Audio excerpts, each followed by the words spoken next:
TRT World's White House correspondent Tetiana Anderson is in Washington, D.C. for us. Tetiana, I guess no great surprise there. This was heavily briefed, and this is classic Trump, isn't it?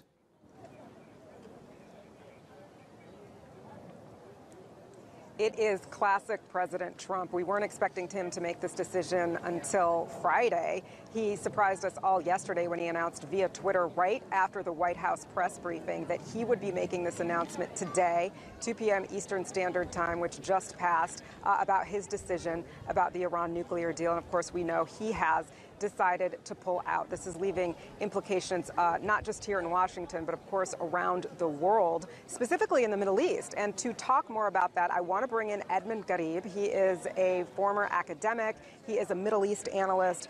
And I know, Dr. Ghareeb, you paid close attention to the lead up to this, to what just happened, and you're sort of looking off into the future about what all this will mean. So let's start right there. It's official.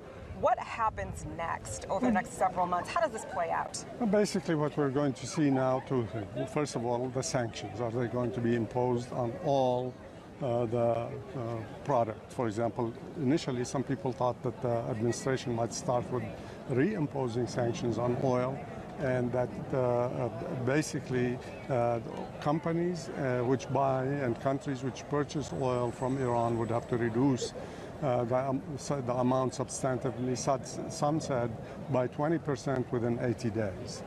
So that is one issue. But it seems now that this is going to be not only reimposing the sanctions on oil, but reimposing sanctions also on other trade, for example, such as insurance, such as shipping, such as transportation. So basically this will affect countries which are dealing with Iran, including European countries, because the U.S., that means the U.S. will impose basically secondary sanctions on these countries. The question now will be, first, how quickly are they going to begin the implementation?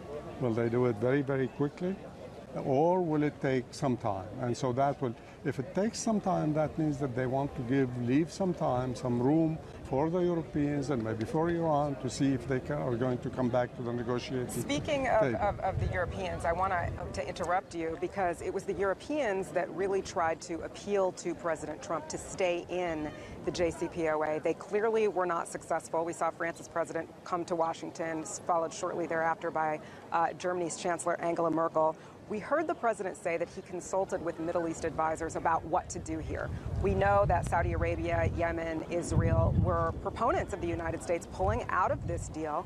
It seems that they are the countries that had the president's ear in this whole matter. Why do you think that is, and why do you think his traditional allies couldn't accomplish their goal? Several things. Well, first of all, the president has had a position on this issue from the time of the campaign. He said this was a disastrous agreement, that this was one of the worst agreements in history. He felt that the United States gave money to Iran, which is not true, basically. That was Iranian money, and it's not the 150 billion that we often heard about. But the point is, this is something that he believed that he must take forward, he must carry on, he must implement. He felt that his audience, his supporters, his backers, his voters want that done. The same thing, in a way, as was the case with the decision to move the embassy from Tel Aviv to Jerusalem.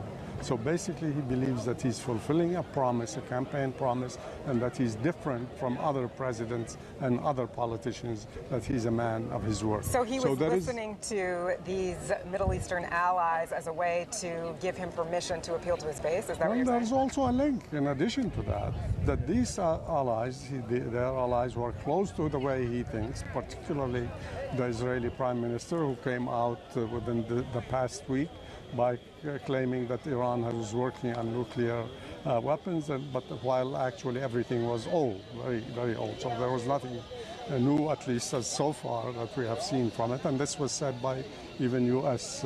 officials, some U.S. officials as well. But basically, he was listening to powerful political forces within the United States, whose support he needs at a time he's facing a lot of domestic challenges and a lot of political issues that he has to confront. So basically he was doing two things. He was solidifying his support among his base, and also he was placating or trying to gain the support of those forces which have influence within the U.S., such as the Israeli forces in the U.S. who want the United States to withdraw. Well, it certainly seems that he's played his hand, he's played it well, and he's got what he wanted. Dr. Edmund Ghareeb, thank you very much for that. But still a lot more reaction to what took place here at the White House. President Donald Trump announcing that he's pulling out of the JCPOA. Send it back to you, Jamie. Tetiana.